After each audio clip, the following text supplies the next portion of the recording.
Hey guys, it's Newman for The Punisher, Season 1, Episode 4, Resupply, and I was definitely looking forward to this episode, especially after the last episode left off, where, we got a lot more into Micro, showing how he's actually not an enemy of Frank, and how they actually have a common enemy together, and how Frank is actually going to help him out. I was definitely looking forward to seeing, and this episode definitely didn't disappoint. I thought this was another very strong episode. I'm really loving where the show is going so far. There's still some things I'm not really liking, I will definitely say that. A couple characters in question, maybe a certain cop that I'm not enjoying, but other than that, I really am enjoying the show so far. So we're just gonna get right into it. And we start off with Lewis. He goes out to his yard, he digs a foxhole, he gets him with his gun, sets up a tarp, and goes to sleep the way that he's used to. So you can see that, sure, he has this gun for protection, but he's trying to live some sort of, sense of normality, even though it's not easy to do.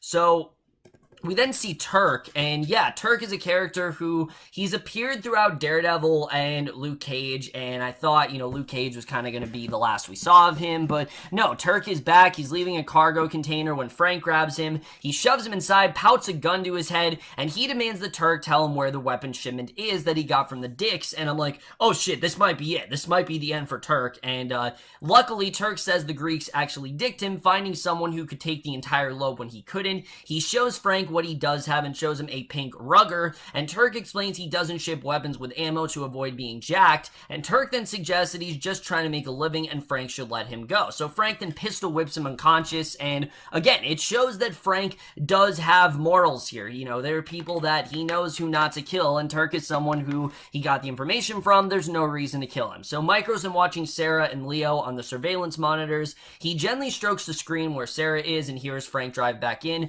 and Micro then quickly shuts off the monitor, and Frank tells him what Turk said. He shows him the pink rugger and tells Micro to find the guns, and he tells Micro very quickly he doesn't care about the LAPD, he doesn't care, he doesn't care about the police station, he doesn't care about all the other people that are coming after him. He just wants to find the guns, and essentially, that's what the resupply is all about. They want to find the guns, they want to, he wants to go after people, and we definitely do see that here.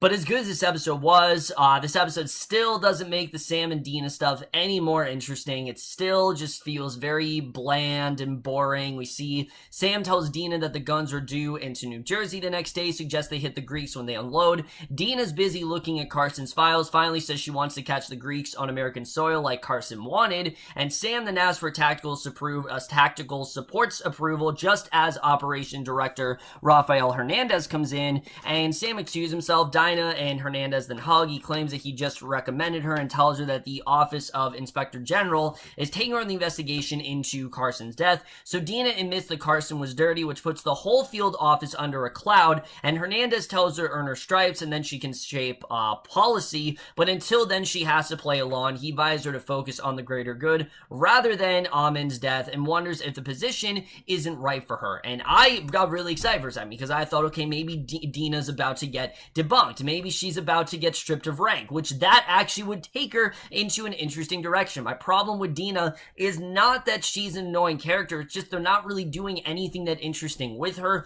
and Dina tells him not to play her. Hernandez heads back to DC, and again, Dina just feels like she's on a completely different show. It's just really bland, it's not really going much of anywhere, and I'm hoping it does, because right now it's just not really doing much of anything for me.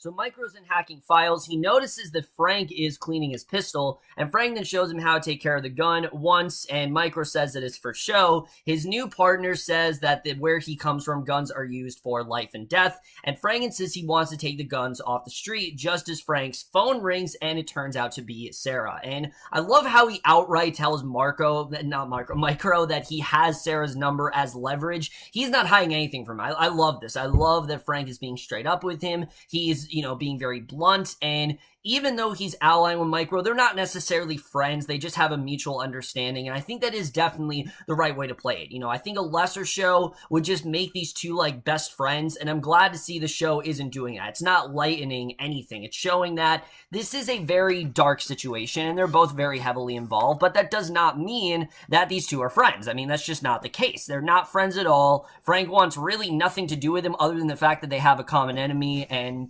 I really enjoyed seeing that. So We then see, basically Frank tells Micro that he has Sarah's phone number, and he plays Sarah's voicemail back, and she wants Frank to sign a statement for her insurance from when she hit him with her car. So Micro insists that Sarah has nothing to do with what they're doing and wants Frank to keep her out of it. And he says he'll find the guns once Frank agrees to keep her out of it. So Lewis then sits in his foxhole. He makes notes from the flyers he's collecting. This was a very strong episode for Lewis. I really do like what we're getting with this character.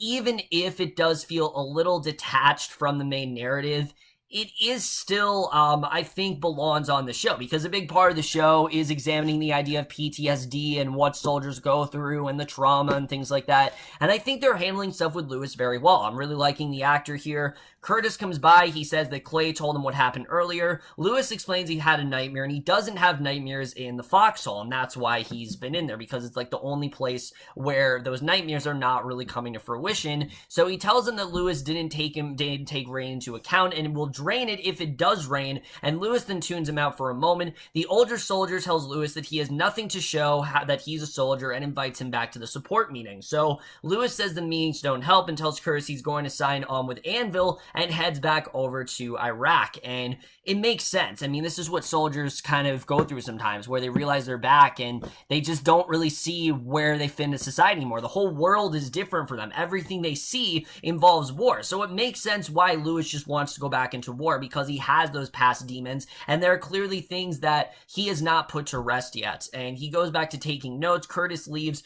cursing under his breath, and it's a very well done scene. You can tell Curtis really wants to help him, but it just seems like Lewis is kind of a lost cause, and I think this is going to get worse and worse as it goes on until Lewis does get that help, but he doesn't seem to want to get it so far. So Frank then goes to the Lieberman house. Sarah gets the paperwork. Micro watches on the surveillance monitors as Frank signs the release papers, and his friendship with Sarah continues to be one of my favorite parts of the show, because while Frank and Micro aren't friends, Frank and Sarah, I think, are genuinely becoming friends, and it's because these two can relate to each other so much. Even though Frank knows the circumstance of what's really going on, he still is helping out Sarah. He still is being, somewhat decent to her, and I really like seeing that. We see she tells Zach to do his homework. She threatens him until he goes and tells Frank that Zach is having a hard time. Leo is trying to fix the garbage disposal, and Frank offers to help. Sarah accepts, and Frank has Leo help him, and Micro watches as Frank bonds with his daughter. He tells her to have Leo do the work in the future, and once Leo goes, Sarah says that David died under a cloud, and the kids have been cruel to Leo ever since then,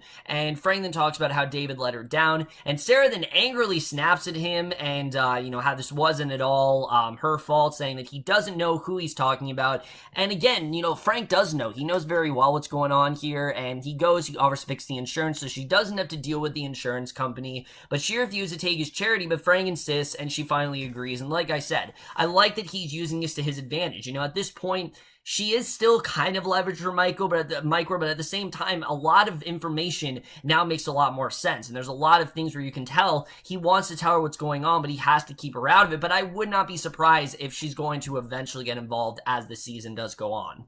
So Billy meets with the new Anvil recruits, including Lewis, and talks about how they invested their lives. He says that they're fighters, and at Anvil, they'll have the opportunity to fight for a living because that's what they were trained to do. So he explains that they joined up because they want to be a part of something bigger than themselves, and they'll find that at Anvil. So Micro then hacks into Homeland Security. Sam reports in the upcoming tactical attack on the Greeks, and once the buyer makes the payment, the team moves in. Dina steps in, lectures him on the errors that he made in setting things up, and once everything leaves, Dina says it was good, but she made it better, and she explains that Hernandez came to make sure she towed the line, and talks about how Hernandez recruited her as an American, not an Iraqi born, and Dina tells Sam that he should be proud of the work he's done, and leaves. And still, I don't care about this character. I really don't. The show seems to think she's interesting, but I don't really care about her. Lewis and the others undergo training. One trainee is unable to complete his exercises, and as Billy looks on, Lewis helps him as best as he can. Micro then hacks the Homeland files. Frank plays the guitar that Micro bought at a pawn shop, and The hacker finds the guns, discovers that Homeland has warned the other agencies off, and Frank figures that they'll need a ride. So carjackers then questioning prisoners when Frank comes in. He pulls the pin on a hand grenade, and he holds the lever down, tosses the pin on the floor. He tosses the grenade at them and takes cover. The Greeks then fire on him. The grenade doesn't explode, and once Frank kills them, he regags the prisoner. Micro comes in, says that the Greeks were taking out a dead man in a wheelbarrow. Frank tells him not to puke, leaves DNA at the scene, and tells Micro to get used to the violence. And I like this. I like these telling him, look, this is how I do things, and if you're not okay with it, then you can just clear out. And I really like this. You can tell that Micro, he's a bit hesitant. Does he really want to commit all of this unworldly violence? But this is how Frank does things. He still is a killer, and he's addicted to it, and he loves what he does. So basically, he then takes off one of the cars and they drive off. And the next day, Curtis asks Russo what Lewis has been going through. He warns that Russo won't be doing Lewis any favors if he puts him in the field, and figures that Lewis is going to snap, which, I mean, yeah, that's definitely what's going to happen. And Russo then talks to Lewis privately, asks him about the foxhole that he dug, and Lewis claims it was a project to keep him busy and insists that he's fine. So Russo warns him that their business is based on trust, and he can't take the risk. You can tell he doesn't really trust that Lewis is telling him the truth. Lewis warns if Curtis told him, and when Russo says it doesn't matter, Lewis figures that Curtis spiked him. Russo says that Curtis saved his life and he'll find Lewis work if he needs it, and Lewis doesn't buy it. He tells Russo that he's another liar in command, and he orders Lewis to leave. Obviously, Lewis is just very much unhinged. He's really not getting the help that he needs, and like I said, I think this is going to get worse for him as it goes on. But that night, Dean is in a command van coordinating efforts. Frank tells Micro it's time to go. Micro says that he can't do it, and Frank tells him it's a two-man job, so Micro doesn't really have a choice.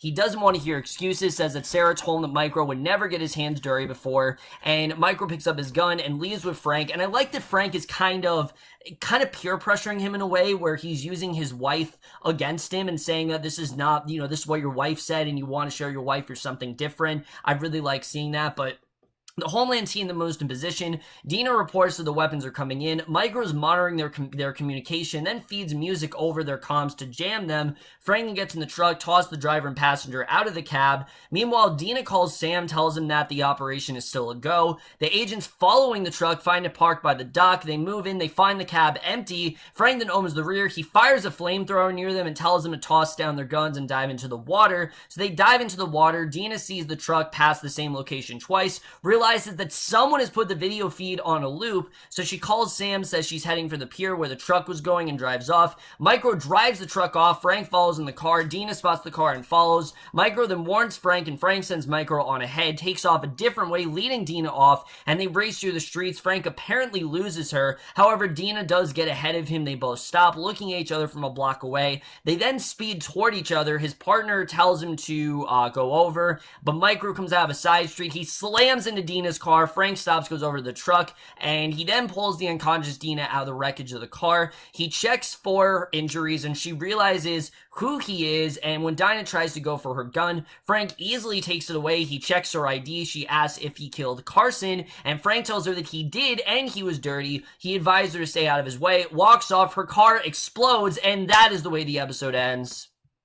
So, wow, guys, like I said, this was definitely a really great episode. Let's first talk about that ending, because obviously, we know Dina's not dead. She got out of that car. She's completely fine. But I'm interested in seeing really where this is gonna go. I love how unapologetic Frank is. Like, yeah, I killed Carson. I'm completely fine with it. I don't really care. He was dirty. And you can see the rationale there. Like, for Frank, there's a reason why he kills these people. He doesn't just go around, unceremoniously just killing everyone. He has a concrete reason for it. And that's something I really do love. I love that there are definitely, specific, justifications for why he's killing these people, and I think that really does give a lot of humanity to his character. It shows this is not a character who is insane by any means. He doesn't have a problem. Sure, he kills, but he kills those who needs to be killed, and I really enjoyed seeing that here. Micro, I thought this was also a very strong episode for him. You can see Micro doesn't really understand what he's getting himself involved in. He's now realizing that there are a lot of things he's doing that does very much go against his morals, and he kind of just has to go with it.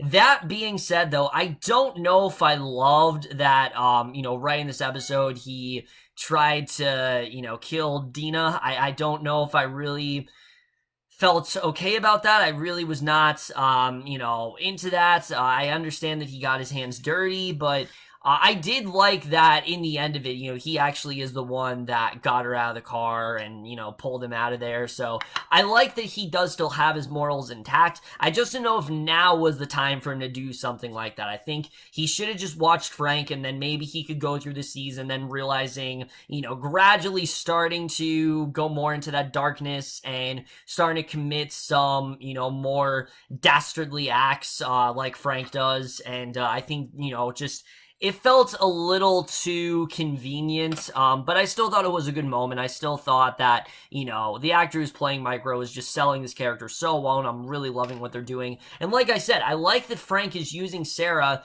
kind of to coax Micro into doing some of these more irrational things and to doing some of these more, very violent crimes that he's, got himself involved in. I like the way he's doing that. You can see that this is really starting to get to Micro, and you can see that he really does kind of want to help Frank. You can tell that he's realizing that he does need to do that. He knows what he needs to do, and I definitely did enjoy seeing that here. I thought that was definitely very strong. Sarah and Frank as well, I really like their scenes because Frank knows a lot of information about Micro, but he can't tell Sarah about any of it, but you can tell he does care for Sarah, and there definitely is an ounce of, wants there. He wants to tell her what's going on, but he just can't. It's going to make things too complicated, and I really do love their scenes together.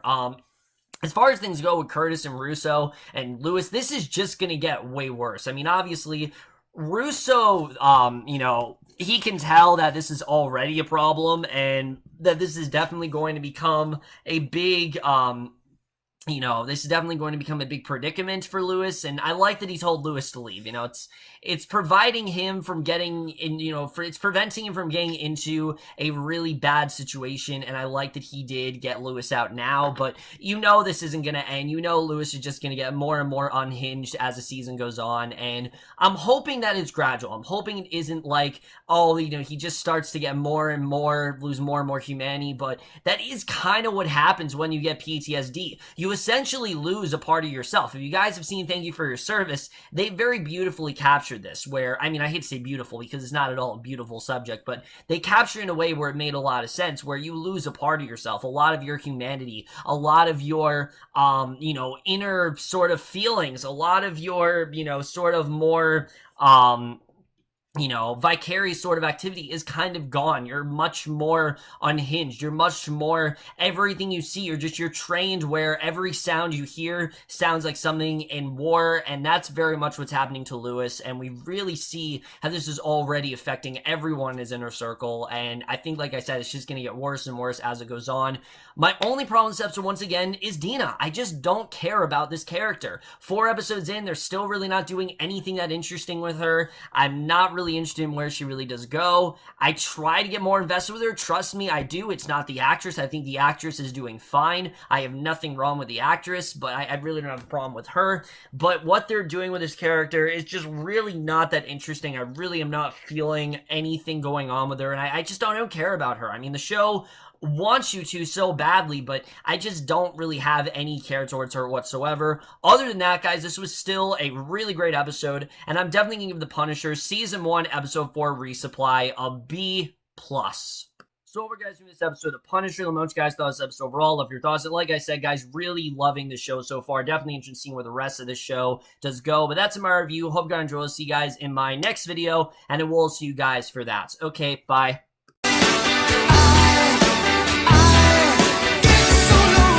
She's not